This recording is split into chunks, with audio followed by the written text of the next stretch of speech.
so we're starting off with the dead bug. So basically it is the best exercise for really pulling into those lower abdominal muscles.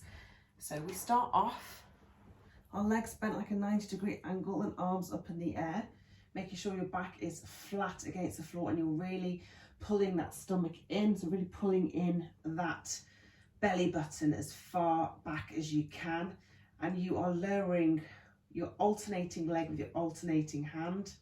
So coming down, really feeling that stretch and pulling yourself back up, and then down and back up.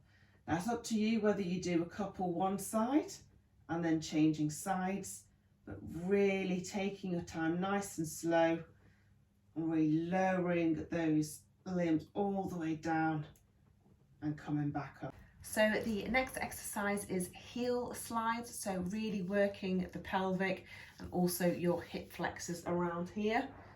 So you're starting lying flat against the floor again, always really engaging your core, so pulling it in as far as you can. You've got a nice flat back, and then you are literally just sliding your heel into your bottom as far as you can, and then relaxing that down, okay?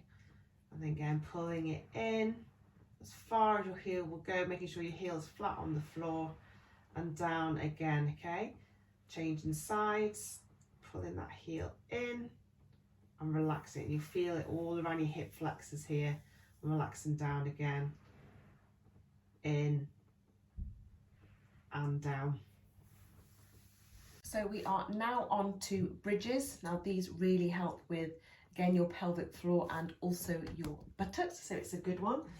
So again, lying flat on the floor, bringing your heels in towards your bottom, hands flat against the floor as well, and you're just throwing yourself up, really squeezing your bum at the top, holding it for a couple of seconds and relaxing down. Pushing up, you want that nice straight back there, and down. Now if you want to make it a little bit harder, you can cross your hands over and then lift it up. So really lifting yourself up onto your shoulders, squeeze your buttocks and down. Now if you're getting any pain around your knees when doing this, just put your toes out slightly, and that's going to help that rotation around the knee joint area. So now on to leg raises. Again, lying flat against the floor. Oh, this is my cat Charlie. Yes, wonderful Charlie. Move him out of the way. So nice and flat against the floor, palms flat against the floor as well. And then you are raising one leg up. And watch out for your little ginger man there. And down. Watch out, Charlie.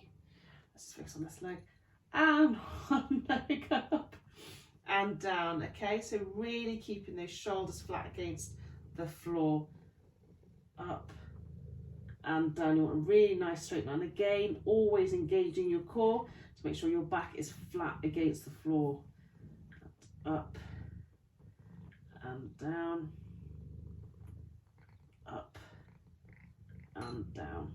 The dead bug that we did at the beginning. So you want your hands under your shoulders, your hips just over your knees, and as what we did with the dead bug, we were raising the opposite hand and the opposite leg, so really pulling and stretching those out and bringing them back in.